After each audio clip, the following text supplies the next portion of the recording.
Elle a eu beaucoup de mal avec le personnage du chevalier. À la base, il devait être sauvé par Bérénild au moment de son procès. En fait, elle se portait garante de lui, elle l'adoptait et il allait grandir auprès de Victoire. En parlant d'Archibald, il faut savoir qu'il ne fume et ne boit pas toujours des choses très nettes. Pourtant, elle a déjà reçu des propositions pour faire une série en prise de vue réelle et elle a dit qu'elle n'était pas fermée. Celle-là, je l'adore. Il existe une lettre au Père Noël que Thorne a faite. Et sur ce compte Instagram, il y a tous les fanarts coquins qui ont été dessinés, qui sont postés. Et vous ne savez pas si Thorne et Ophélie vont se retrouver. En réalité, il y a un gros indice que Christelle a laissé là-dessus. Relisez la dernière phrase.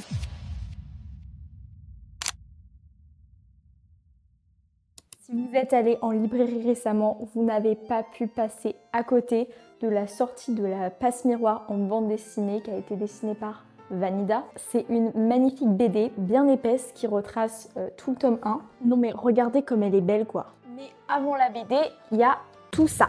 Et tout ça, c'est ce qui m'a fait retomber amoureuse de la lecture. En gros, j'ai découvert cette saga en 2022 au lycée et je suis tombée amoureuse. J'ai eu la sensation de relire les Harry Potter pour la première fois, de regarder un film Miyazaki et je suis tombée amoureuse de l'univers en fait. Comme c'est devenu ma saga préférée, je les ai relus l'année dernière. Et c'est toujours ma saga préférée. Donc là, j'ai commencé à aller fouiller des interviews qui datent de la sortie du tome 2, des FAQ sur des blogs de 2015, et je suis tombée sur plein d'infos inédites sur la Passe-Miroir. Et là, je me suis rappelée au collège, quand je regardais des vidéos sans fait sur Harry Potter, etc., et je me suis dit, mais je veux faire la même chose sur la Passe-Miroir en fait. So I did it. On est même monté à 125 faits et encore, je me suis stoppée parce que j'aurais pu aller encore plus loin, je pense. Mais du coup, ce sont des faits qui ne sont pas dans les livres. Ce sont des faits sur l'univers, sur les personnages, sur les inspirations de Christelle Dabos, etc. Et donc, mes sources sont des interviews de Christelle Dabos, des rediffusions de live et des FAQ sur son blog La Passe-Miroir ou alors sur son compte Instagram. Donc voilà, c'est une vidéo qui s'adresse plutôt aux personnes qui ont lu La Passe-Miroir et qui l'ont adoré, évidemment. Mais donc il y a des spoilers, même si j'essaye de faire plutôt en début de vidéo les faits sur le tome 1 et 2 et plutôt en fin de vidéo les faits sur les tomes 3 et 4. Je vous invite quand même à lire la saga entière avant, puisque du coup c'est plutôt une vidéo pour les fans de La Passe-Miroir qui ont envie d'en savoir plus. Voilà, sur ce, j'espère que vous allez apprécier la vidéo.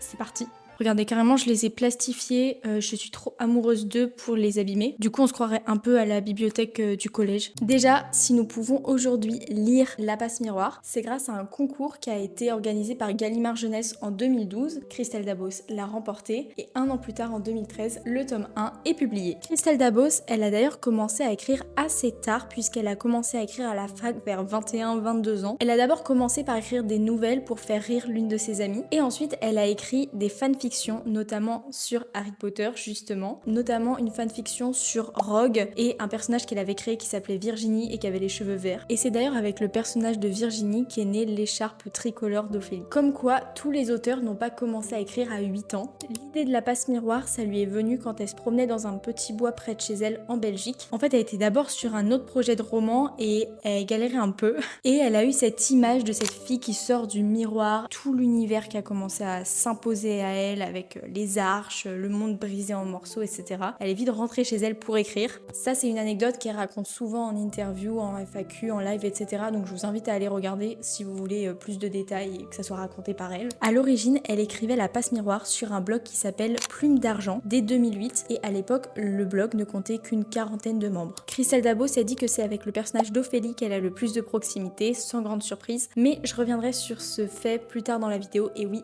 je dis totalement ça pour vous inciter à continuer à regarder. Elle a pas de personnage préféré, mais souvent quand on lui demande, elle évoque quand même le personnage de Thorne parce qu'elle a beaucoup de tendresse pour lui, comme beaucoup d'entre nous je pense. Pourtant c'est un personnage qui lui a posé beaucoup de difficultés à l'écriture. Parfois elle essayait de le faire sourire et tout de suite ses doigts allaient effacer ce qu'elle avait écrit parce que disait c'est trop bizarre en fait. Farouk lui c'est un peu son personnage chouchou parce qu'ils ont des points communs, les deux sont assez lents et ont une mémoire de merde. Clairement, Christelle Dabos a dit qu'elle aimerait bien avoir un aide-mémoire comme Farouk pour l'aider à se souvenir. Elle a eu beaucoup de mal avec le personnage du chevalier. Elle avoue qu'elle a eu un peu de mal à s'approprier le personnage et en fait il a même pris une direction qui n'était pas prévue. À la base, il devait être sauvé par Bérénild au moment de son procès. En fait, elle se portait garante de lui, elle l'adoptait et il allait grandir auprès de Victoire. Sauf que le personnage restait très malaisant et malveillant et du coup ça a coincé au moment de la réécriture et c'est pour ça qu'au final il a été exilé. Si vous avez vu les films d'animation Shrek, vous vous rappelez peut-être qu'il est fait allusion aux couches d'oignons. Et en fait, Christelle Dabos dit que Thorne est pareil, il est composé de multiples couches d'oignons. Les ogres sont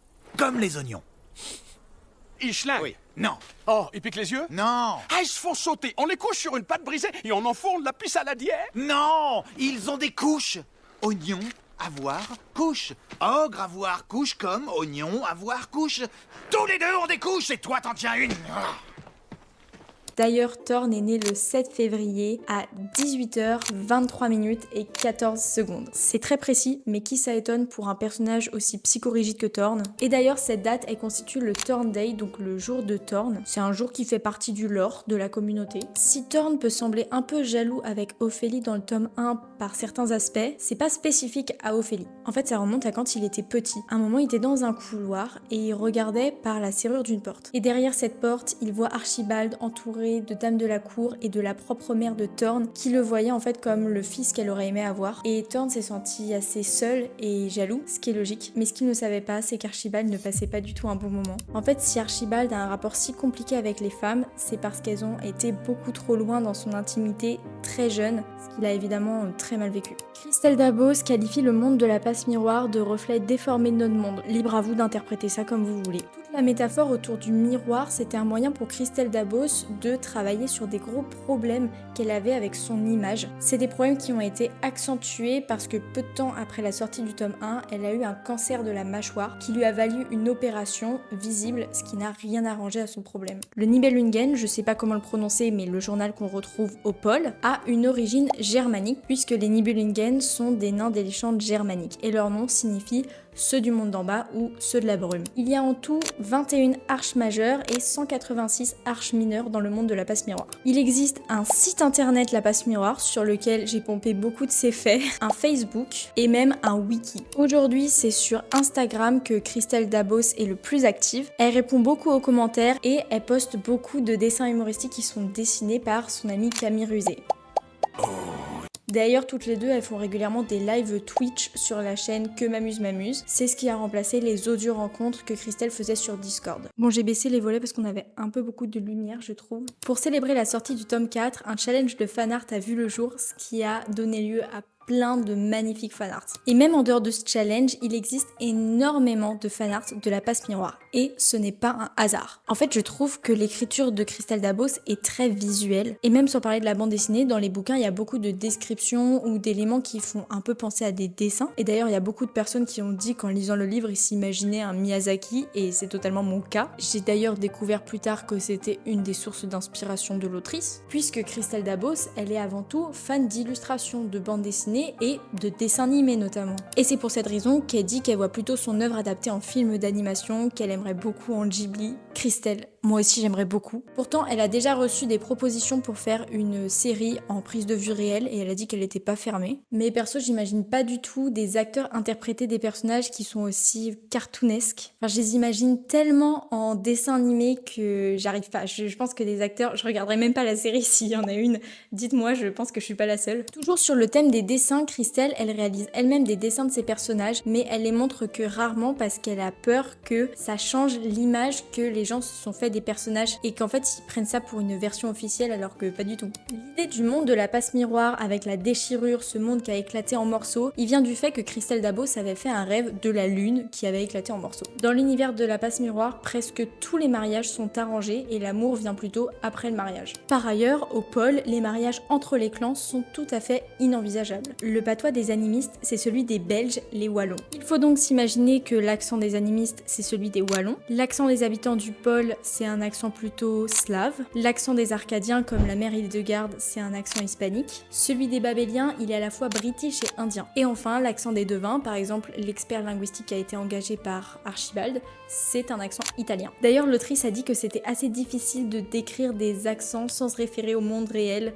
Je comprends. Le tome 2, c'est le tome préféré de beaucoup de lecteurs parce qu'il mêle des retournements de situation, beaucoup d'action, du suspense, des enquêtes. Et à l'inverse, le tome 4, il a déçu beaucoup de lecteurs parce que c'est une fin ouverte. Personnellement, ça m'a pas du tout dérangé, je trouve que c'est une fin qui colle plutôt bien avec l'univers. Donc je vous recommande de lire le tome 4 si vous l'avez pas lu, même si j'avoue qu'il faut suivre un petit peu. Ophélie, c'est un personnage qui est pas vraiment timide ni introverti, contrairement à son autrice qui est très mal à l'aise du coup avec son image et avec les prises de parole en public. En fait, Christelle Dabos dit qu'Ophélie c'est un petit peu son miroir inversé, puisqu'Ophélie, elle est plutôt menue et frêle à l'extérieur mais très solide à l'intérieur, alors que Christelle, elle se décrit comme grande et bien charpentée mais facile à déstabiliser à l'intérieur. Dans l'univers de la passe-miroir, un enfant issu de l'union de deux grandes familles pourra cumuler deux pouvoirs, mais la plupart du temps, un pouvoir prendra l'ascendant sur l'autre, et ce, en fonction de son affinité avec le détenteur. Puisque du coup, dans l'univers de la passe-miroir, le pouvoir, il vient à la fois des parents, par mimétisme,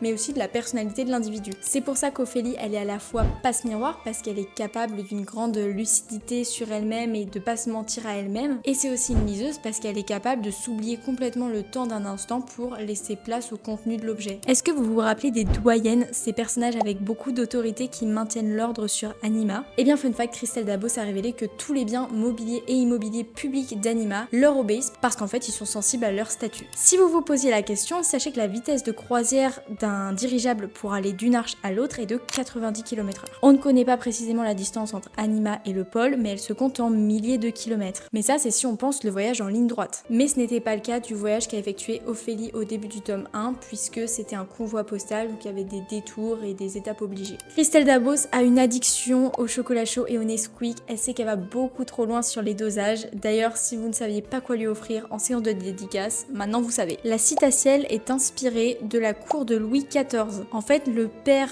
de Christelle Dabos s'est passionné de l'énigme du masque de fer et du coup il baignait dedans. Le clair de lune est lui inspiré en partie du château de Vaux-le-Vicomte à Fouquet et aussi un petit peu du château de Fontainebleau où Christelle allait beaucoup quand elle était petite. Il y a aussi beaucoup d'inspiration des sables d'Olonne, notamment dans les sables d'Opale, et même dans les sous-sols du clair de lune où vont les domestiques, il y a beaucoup de noms de rues qui sont des noms de rues des sables d'Olonne. Dans l'univers de la passe-miroir, les noms de famille n'existent pas. En effet, ça n'aurait pas beaucoup de sens puisque la plupart des habitants d'une arche sont les descendants d'un même esprit de famille. Et puis Christelle Dabos avoue qu'elle a une bien trop mauvaise mémoire pour s'embrouiller avec des noms de famille. Et donc quand les gens disent Madame Thorne, c'est plutôt une façon de parler. Les noms des personnages maintenant. Ophélie, c'était le petit nom que donnait Christelle Dabos aux araignées qu'elle trouvait dans son armoire. Et comme les araignées étaient plutôt secrètes et maladroites, elle s'est dit que c'était une évidence d'appeler son personnage comme ça. Le nom de Thorne, il lui vient en partie de la mythologie avec le dieu Thor, le dieu du tonnerre, donc dans la mythologie nordique, et en partie du méchant Ictorn qui faisait partie du dessin animé des Goonies. C'est un dessin animé des années 80 qui était sur Disney Channel, et dans son enfance, Christelle Dabos était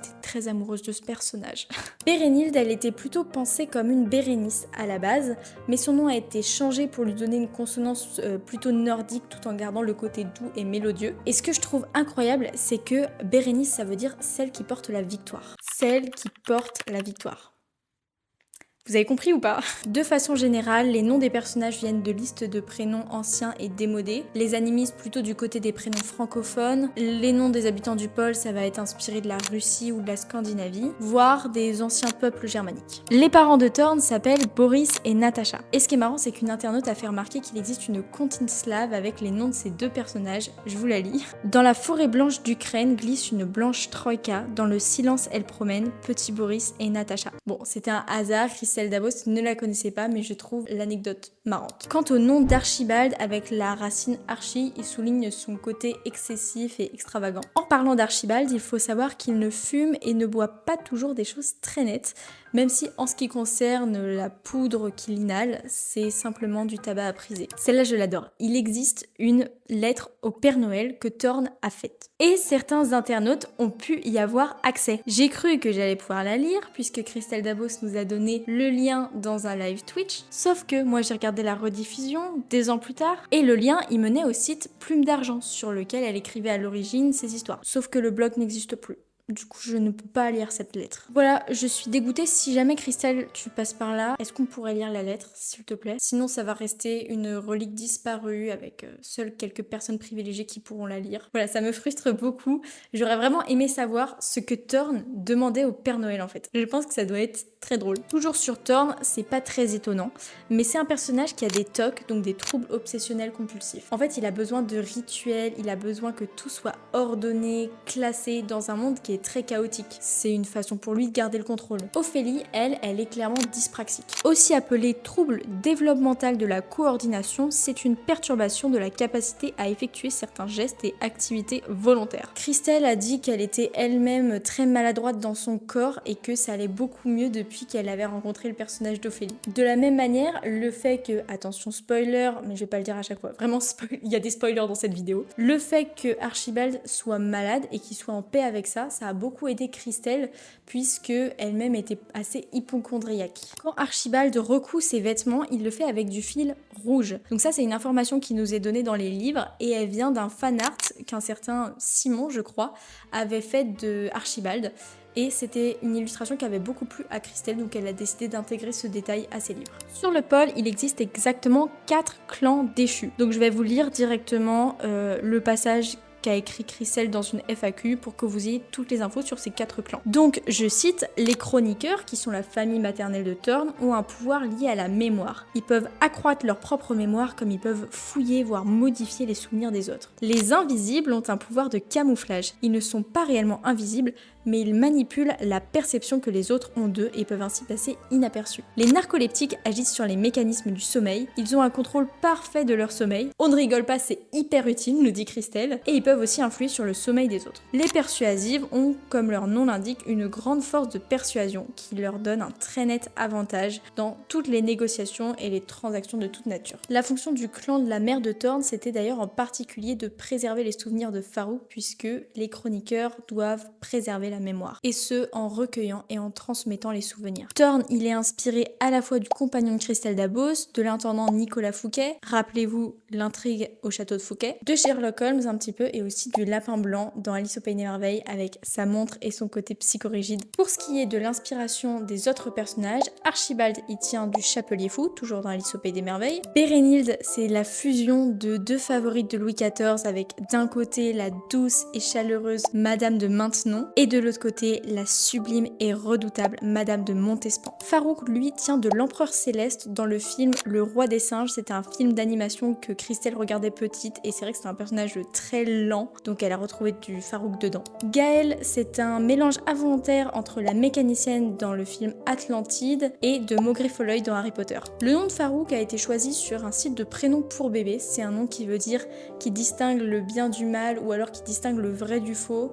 Bon, Christelle n'en connaissait pas la signification, en même temps ça colle pas vraiment au personnage. Il existe une arche, l'étoile, qui ne possède pas d'esprit de famille et c'est sur cette arche que siègent les institutions familiales. Vous le savez, il existe aussi une arche avec 2 esprits de famille, c'est Babel avec Hélène et Pollux, et c'est la seule arche qui est dans ce cas de figure. Si vous cherchez à connaître la taille exacte des personnages, vous ne la connaîtrez pas, mais vous pouvez vous dire que Thorne fait à peu près la taille d'un joueur de basket, qui fait à peu près 1 tête de plus que Bérénilde et 2 têtes de moins qu'Ophélie. Farouk, lui, il doit faire 3 têtes de plus qu'Ophélie, donc 1 tête de plus que Thorne. Et c'est à peu près la taille des autres esprits de famille. C'est un peu logique, mais comme Dieu ne peut pas se refléter dans les miroirs, il ne peut pas être un passe-miroir. Quand il est au pôle, dans les premiers tomes, Thorne vit à l'intendance. Il y possède un petit divan sur lequel il se repose entre 2 appels. Il a un petit logement qui lui a été mis à sa disposition mais il s'en sert pas. En fait, Christelle a dit qu'elle l'imaginait comme un personnage qui dort le moins possible et qui mange sur un petit coin de table. Donc je trouve que ça colle bien encore une fois au personnage de Thorne. Archibald, c'est un petit peu un ovni dans la passe-miroir. En fait, on a du mal à savoir ce qu'il ressent pour Ophélie.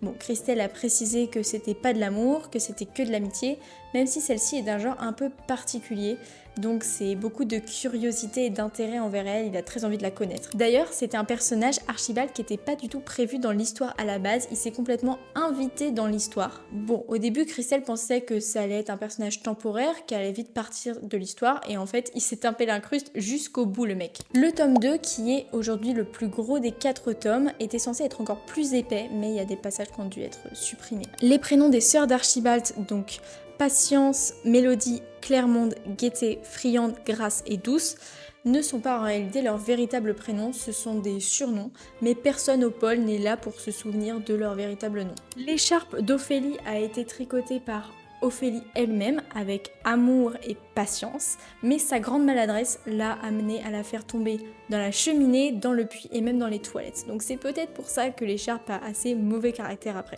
La montre de Thorn lui a été offerte par sa tante Bérénild quand il avait 14 ans. Archibald a séduit exactement 489 personnes. Parmi elles, il y avait des courtisanes, des dames de compagnie, des épouses, des soubrettes, des fleurs de voyage, des cuisinières, des préceptrices et j'en passe. Vous l'avez sûrement remarqué, mais la passe miroir est très allusive en ce qui concerne les scènes de sexe. Il n'y a rien d'explicite, il n'y a pas de scène de smut ni rien du tout. Mais ça nourrit les fantasmes et l'imagination des lecteurs. Et donc il y a un compte Instagram qui a vu le jour qui s'appelle l'Imaginoire. Ça reprend donc le nom de l'Imaginoire qui est tenu par Cunégonde dans le tome 2. Et sur ce compte Instagram, il y a tous les fanarts coquins qui ont été dessinés, qui sont postés. C'est un compte Instagram qui est interdit aux moins de 16 ans et qui est privé. Mais voilà, il existe. C'est au cours du tome 2, quand ils sont au sable d'Opale avec la famille d'Ophélie, qu'Ophélie tombe amoureuse de Thorn. C'est au moment où il lui dit qu'il a jamais connu ces petits tracas de famille. Je trouve ça trop mignon.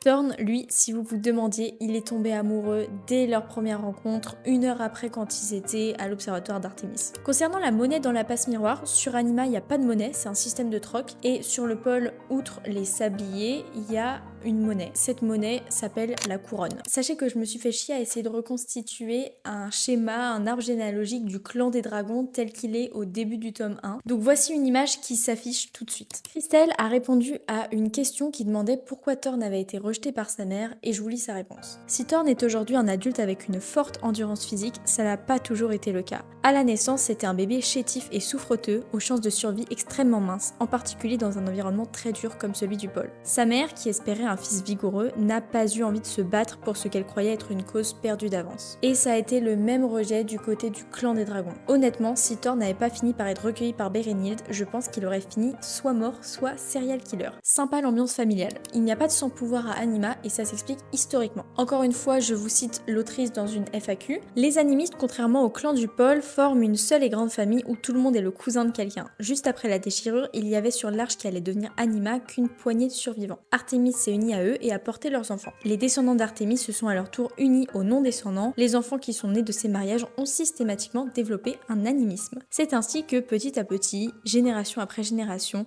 les sans-pouvoir ont disparu d'Anima. Les Valkyries, ces vieilles femmes qui font partie de la toile, le clan d'Archibald et qui escortent les personnes importantes dans le tome 2, viennent des Valkyries.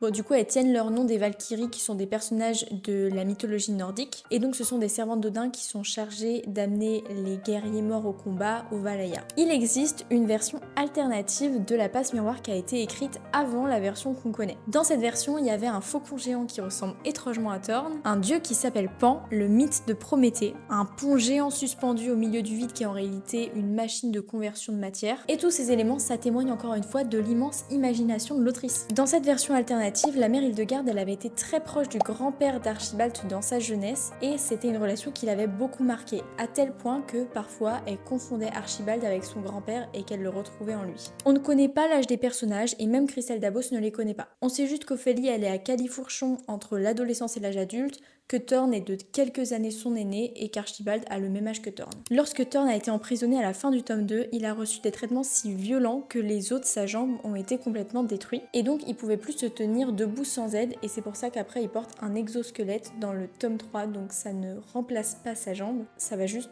la renforcer. Si vous vous demandiez quelles sont les inspirations de Christelle Dabos, évidemment, il y en a plein. On a d'abord Marcel Aimé. Il lui a donné le goût de la lecture et c'est notamment l'auteur des Contes du Chat Perché ou encore d'un livre qui s'appelle La Passe-Muraille, comme par hasard. Aussi, il y a J.K. Rowling avec Harry Potter, même si maintenant J.K. Rowling, voilà. Philippe Pullman avec À la croisée des mondes, Hayao Miyazaki, évidemment, le film Le Roi et l'Oiseau, Narnia, et même l'univers d'Alice et Pays des Merveilles, vous l'avez compris. À l'origine, la scène où Ophélie est vice-conteuse dans le tome 2 et raconte des histoires à Farouk était censée être une scène plus intimiste qui prenait place dans un boudoir, mais Christelle Dabos, qui avait elle-même des problèmes avec la prise de parole en public, a décidé de confronter Ophélie, ce qui lui a permis elle-même de régler ce souci. En fait, le fait de vivre l'expérience des interviews, etc. en même temps que son personnage, ça lui a fait se sentir moins seule et ça l'a rassurée. Christelle, quand elle écrit, elle a souvent des expressions un peu idiomatiques. Par exemple, elle dit souvent « Farouk sait combien » ou alors elle signe souvent avec « Que l'écharpe soit avec vous ». L'écharpe d'Ophélie est d'ailleurs sa mascotte et Christelle a dit que si c'était un animal, ce serait un chat. Vous savez la phrase « un peu plus que cela même », la phrase que Thorne prononce dans La Passe Miroir qui est un peu devenue iconique. Je me suis amusée à compter combien de fois elle apparaît dans chaque tome. Donc mes résultats, si je me suis pas trompée, c'est qu'elle apparaît une fois dans le tome 1, 3 fois dans le tome 2, 4 fois dans le tome 3 et 9 fois dans le dernier tome. Les couleurs de l'écharpe d'Ophélie n'ont jamais été dévoilées, mais on sait qu'elles ne sont pas en nuances de gris. Parce que dans le dernier tome, au début, Ophélie part de chez Lazarus et elle explique qu'elle a laissé son écharpe parce que porter des couleurs est interdit en ville. Il existe un coffret collector absolument magnifique. Je vous mets des images, mais je rêve de l'avoir. Il est trop beau, j'adore toutes les illustrations de Laurent Gapaya, mais je n'arrive pas à me le procurer puisqu'il est collector et que du coup il est revendu à 400 € sur le bon coin et je n'ai pas cet argent à mettre. Dans cette édition collector, on peut d'ailleurs retrouver un tome 3.5, je ne sais pas ce qu'il contient mais j'aimerais beaucoup le lire. Il existe aussi des éditions poche qui sont assez récentes de La Passe Miroir, avec des couvertures différentes. La Passe Miroir a été traduite dans de nombreuses langues, mais la plupart, si ce n'est toutes, ont gardé les couvertures de Laurent Gapayard qui sont magnifiques. Voici le premier dessin qu'avait fait Christelle Dabos d'Ophélie. Donc à l'origine, elle n'était pas spécialement petite, mais c'est à force d'écrire et de jouer avec les points de vue avec Thorne qui était très grand, donc il fallait regarder vers le haut, qu'elle a décidé de rapetir Ophélie parce qu'elle trouvait ça plus intéressant. On voit aussi qu'à l'origine, Ophélie n'avait pas de lunettes puisque Christelle Dabos n'en portait pas elle-même. Au final, les lunettes ont un intérêt dans le texte puisqu'elles montrent l'aspect maladroit d'Ophélie, notamment quand elle se casse. Il existe au début du tome 2 une carte mentale avec les personnages de l'Arche du Pôle et de l'Arche d'Anima. Il existe au début du tome 3 une carte des Roses des Vents et de leur destination. Christelle Dabos, elle a essayé plein d'études, elle est très touche à tout, mais elle a obtenu aucun diplôme si ce n'est un brevet belge des bibliothécaires. Donc vous l'avez compris, Christelle, elle habite en Belgique, elle est tombée amoureuse de ce pays, mais à l'origine, elle vient de la Côte d'Azur. Il existe un livre de Christelle Dabos sur son rapport à l'écriture qui s'appelle Et l'imagination prend feu. Elle a aussi écrit un roman contemporain qui s'appelle Ici et seulement ici et une dystopie qui s'appelle Nous. Les couleurs des sabliers dans La Passe Miroir sont inspirées du jeu des petits chevaux, qui était un jeu auquel Christelle jouait beaucoup quand elle était petite, et tout l'univers du jeu, il se retrouve d'ailleurs dans les dés de Thorne et dans la partie du jeu de loi qui se joue au début du tome 2. Dans le tome 3, on peut trouver une scène qui est inspirée du récit d'une lectrice. En fait, cette lectrice avait expliqué à Christelle Dabos qu'elle se reconnaissait beaucoup dans Ophélie et qu'il lui était d'ailleurs arrivé quelque chose qui lui faisait penser à ça. Donc elle a commencé à lui expliquer qu'une fois, elle était dans le bus, elle sort du bus et son sac reste coincé dans la porte. Donc elle essaye de courir après le bus, elle n'a pas réussi à l'avoir. Donc c'est exactement ce qui s'est passé à Ophélie quand elle arrive à Babel et c'est comme ça d'ailleurs qu'elle perd son écharpe. Christelle a dit que le fait de perdre cette écharpe à ce moment-là, c'était une façon de rompre le cordon et donc ça a un aspect assez symbolique. À Babel, il existe des guides publics de signalisation pour aider les personnes qui se sont perdues à trouver leur chemin, même s'ils ne fonctionnent pas vraiment. Guides publics de signalisation. Et oui, ce sont des GPS. La bande dessinée de La Passe Miroir est dédiée à Patricia. Mais qui est cette Patricia? Il s'agit de Patricia Lifung, qui est l'autrice de la bande dessinée La Rose écarlate. C'est sûrement la femme qui a fait le plus de fanart de La Passe Miroir et malheureusement, elle nous a quittés le 15 janvier dernier. Mais son compte Instagram existe toujours, donc vous pouvez aller voir les fanarts et surtout, il y a une story à la une qui retrace l'histoire de la rencontre de Blasus et Wolf. Je vous invite à aller la voir, c'est sous forme de bande dessinée, la story à la une est incroyable. Je sais pas si elle est canon ou pas, mais perso je l'adore, donc je compte comme si c'était vraiment l'histoire de leur rencontre. contre. D'ailleurs, Blasius était à l'origine censé s'appeler Blaise. À l'origine, Babel s'appelait la cité et n'était pas censée être une arche particulièrement cosmopolite. Toujours dans cette version d'origine, Blasius et Wolf c'étaient deux enseignants dans un pensionnat pour jeunes filles. Ils ne se supportaient pas et rien ne les rapprochait. Alors moi je suis très contente que ça ait changé puisque j'adore leur relation. Le personnage d'Octavio, lui, il est inspiré d'un camarade que Christelle a eu à l'époque. C'était un fils de prof et une fois où ils étaient à la piscine, il lui a vraiment mis la pression pour qu'elle continue à nager alors qu'elle n'avait plus envie. Sauf qu'elle, ça l'a beaucoup stressée, elle s'est mise à pleurer et là il s'est rendu compte de son erreur et tout le reste de l'année il était super gentil avec elle. Si vous vous demandez ce qui est arrivé à Thorn entre le tome 2 et le tome 3, Dorothée Souris a fait une fanfiction sur Wattpad qui s'appelle Le Périple de Thorn et qui revient avec beaucoup de rigueur sur tout ce qui s'est passé à ce moment-là. Si la prothèse de Thorn se bloque à certains moments, c'est à cause de son animisme et c'est un reflet de son état intérieur puisque ça peut symboliser le fait qu'il soit dans le contrôle et qu'il ait des choses à régler avec lui-même. Si Thorn a perdu le contrôle de ses griffes dans le tome 3, c'est à cause des mauvais traitements qui lui ont été infligés par les généalogistes. En effet, à chaque fois qu'il lui demandait où il en était dans ses recherches sur le fameux livre, et que Thorn répondait qu'il n'avait pas la réponse, il le torturait littéralement. Et donc dans ces moments-là, Thorn il luttait intérieurement pour ne pas riposter. Il a donc accumulé beaucoup de rancœur, beaucoup de colère et c'est pour ça qu'il ne contrôle plus ses griffes aujourd'hui. Christelle Dabos a déjà rencontré Thorn à un moment où elle était chez l'épicier. Elle a levé la tête, elle a vu un homme qui lui ressemblait exactement. Et sauf que cet homme est reparti sur son vélo et elle ne l'a plus jamais revu. Le tome 4, il est très inspiré des rêves et du monde inconscient de Christelle Dabos. Par exemple, la phrase « mais ce puits n'était pas plus vrai qu'un lapin d'Odin » était la première phrase qu'elle a réussi à lire dans un rêve quand elle avait 12 ans. C'est une sorte de prophétie puisque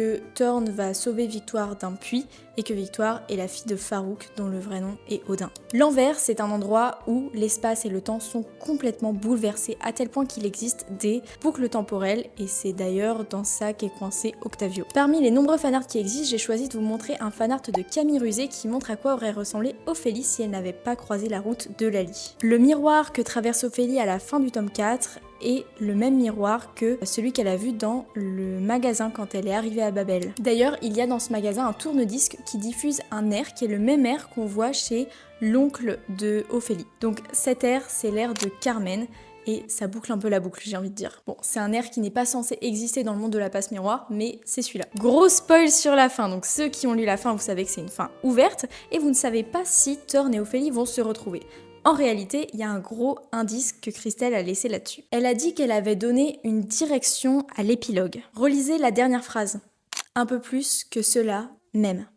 Et demandez-vous qui est-ce qui prononce cette phrase tout au long du livre. Entre l'écriture du premier tome et la sortie du quatrième, il s'est passé 12 ans. C'est là qu'on se rend compte de la part hyper importante que ça a eu dans la vie de Christelle Dabos. Bon, cette vidéo est maintenant terminée, j'espère qu'elle vous a plu. Christelle, si tu passes par là, si j'ai fait des erreurs ou des inexactitudes, n'hésite pas à me corriger, ça serait avec plaisir. En faisant cette vidéo, je me suis rendu compte d'à quel point la fanbase de la passe miroir était immense et puissante et hyper attachée. Du coup moi ça m'étonne pas tellement parce que j'en fais partie et je suis complètement fan de cette saga, mais je vois bien que je suis pas la seule. En tout cas j'espère que la vidéo vous a plu, j'espère que ça vous a quand même appris des choses sur la passe miroir. Sinon j'espère que ça vous a donné envie de relire les livres. Et sur ce je crois que cette vidéo est terminée et je vous fais des gros bisous. J'ai même envie de dire que l'écharpe soit avec vous.